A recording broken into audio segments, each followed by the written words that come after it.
दोस्तों, सबसे पहले तो आप सभी को नमस्कार। मैं धर्मराज प्रसाद। आप लोग तो ये बात सुन ही रहे होंगे, देख ही रहे होंगे अलग अलग न्यूज चैनल के माध्यम से, अखबारों के माध्यम से, कि अभी जो अमेरिका का खुद को राजा समझने वाला, मतलब राजा है नहीं समझता है, वो अभी भारत को टैरिफ की दूसरी किस्त 27 सितंबर आज के दिन दूसरी किस्त मतलब अपना देगा, मतलब ट्रंप टैरिफ अपना लगाएंगे। लेकिन ये जो टैरिफ है ना, वो ट्रंप भारत को मजा चखाने के लिए लगा रहे थे। लेकिन अभी जो गतिविधियां हो रही है और कुछ ऐसे संकेत मैं आपको बताऊंगा, इससे ये बात साफ जाहिर होता है कि ये टैरिफ का उल्टा फटका ट्रंप की ओर पड़ा है।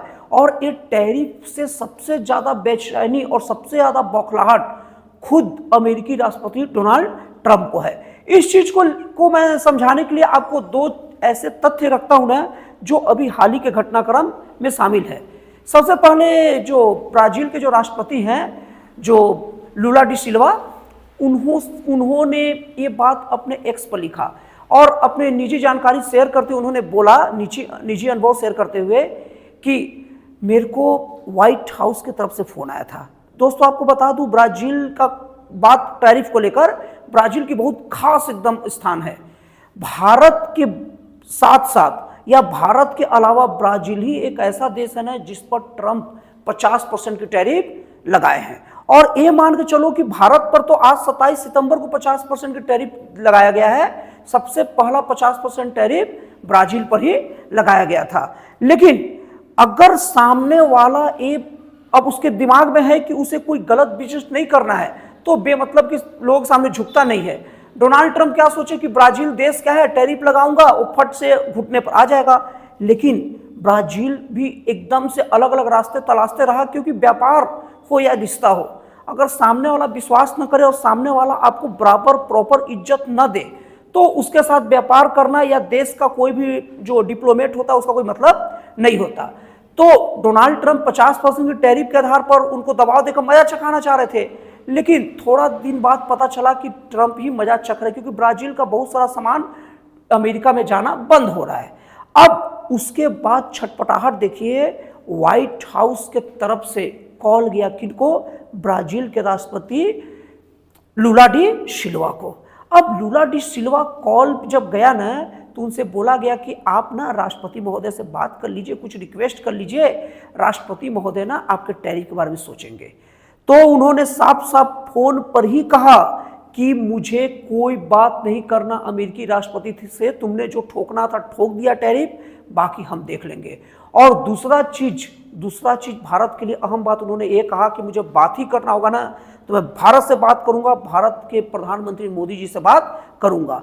और ये अपने निजी पर्सनल अकाउंट से ब्राजील के राष्ट्रपति लुला डी सिल्वा ने इसकी जानकारी दी। ये तो हो गया पहला घटनाक्रम। अब फोन की बात फिर से कर लेते हैं। भारत के जो प्रधानमंत्री नरेंद्र मोदी जी है ना, उनको डोनाल्ड ट्रंप ने 4 बार कॉल किया और चारों में से एक बार भी कॉल मोदी जी ने नहीं उठाया। और इस बात की पुष्टि कौन किया है? इस बात की पुष्टि जर्मनी की बहुत ही ज्यादा ट्रस्टेड, विश्वसनीय और रिस्पेक्टेड जो अखबार फ्रैंकफर्टर ने किया है।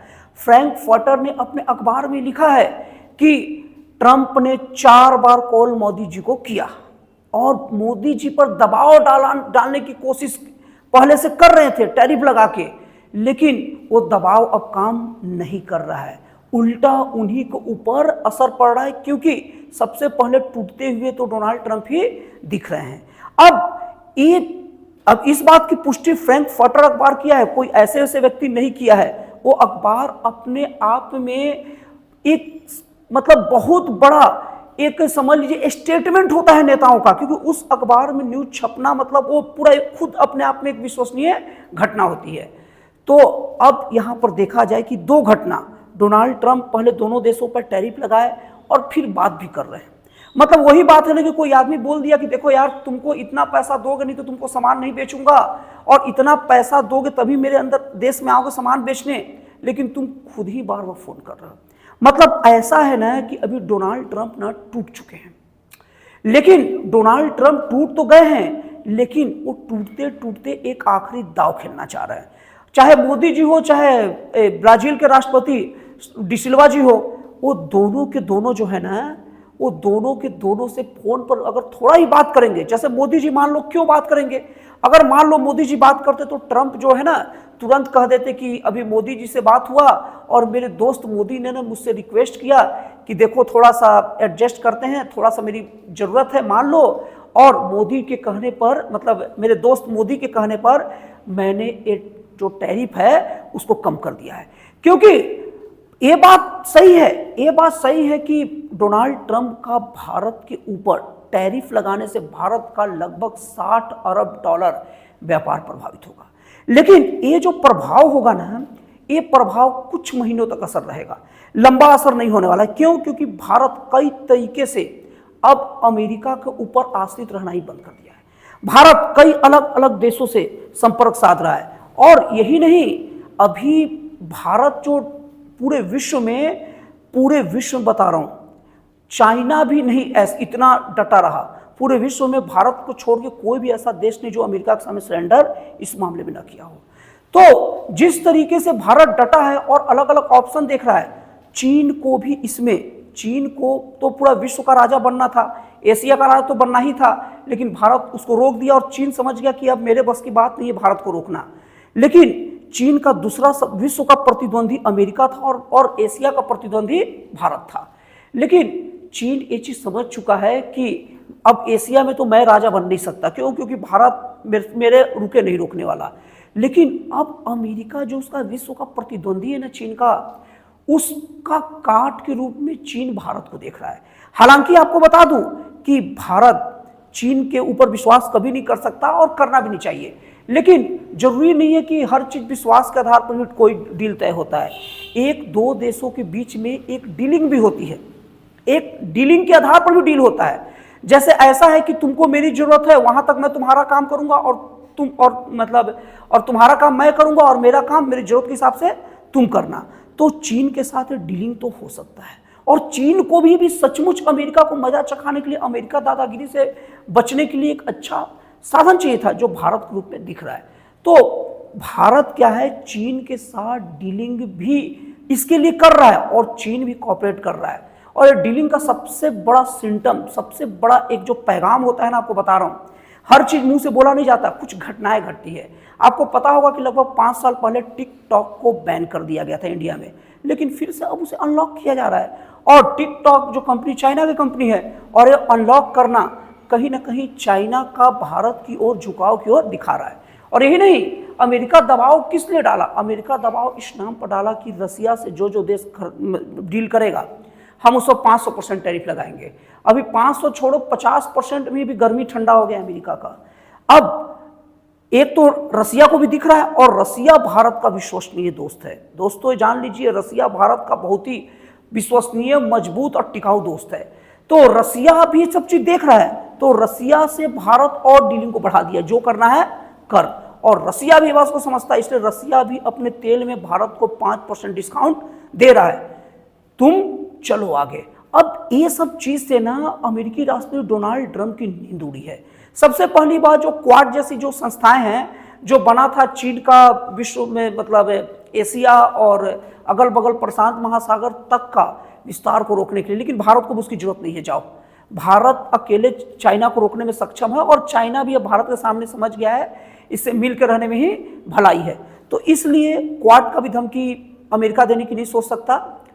अब इसके बाद में अभी जो ब्राजील जैसे देश हैं और भारत जैसे, आपको बता दूं, ब्राजील विश्व का एरिया में चौथा और जनसंख्या ब्राजील विश्व का एरिया में 5वां और जनसंख्या में भी 5वां स्थान अभी के समय तक, अभी के डाटा के हिसाब से रखता है। और भारत विश्व का वैसे तो लिखित तौर पर दूसरा जनसंख्या में स्थान रखता है, लेकिन प्रबल से प्रबलतम संभावना है कि आने वाले समय में ना विश्व का जनसंख्या नंबर 1 भारत देश बन जाएगा। और चाइना अभी लिखित तौर पर फर्स्ट नंबर है, जो ये पहले दूसरे में ही जाएंगे। तो चाइना की बहुत बड़ी जनसंख्या और भारत की जनसंख्या प्लस ब्राजील की जनसंख्या, और तीनों की जनसंख्या क्वालिटी युक्त जनसंख्या है।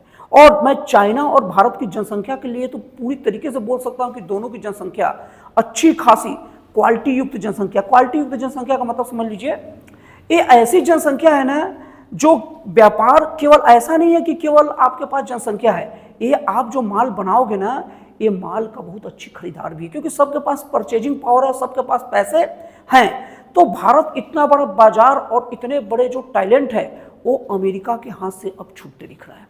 मतलब अमेरिका वो कर रहा था ना कि तुम मेरे देश में मतलब आने के लिए ये करूंगा नखरे कर रहा था, और भारत कहा कि तू अपने देश का, मेरे को तेरी जरूरत ही नहीं, जा।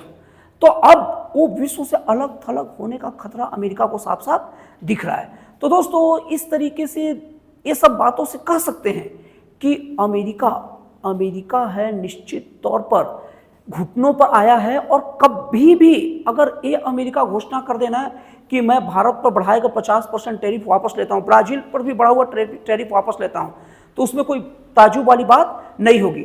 लेकिन एक बात तो तय है कि यहां पर हर हालत में भारत की जय होना तय है।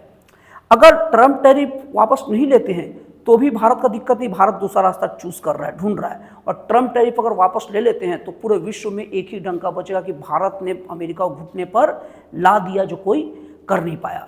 तो दोस्तों आप मेरी इस बात से कहां तक सहमत है प्लीज कमेंट करके बताइएगा। तो फिर मिलता है अगले वीडियो में एक नए, एक जन कल्याणकारी और एक राष्ट्रवाद से प्रेरित नए विचारों के साथ।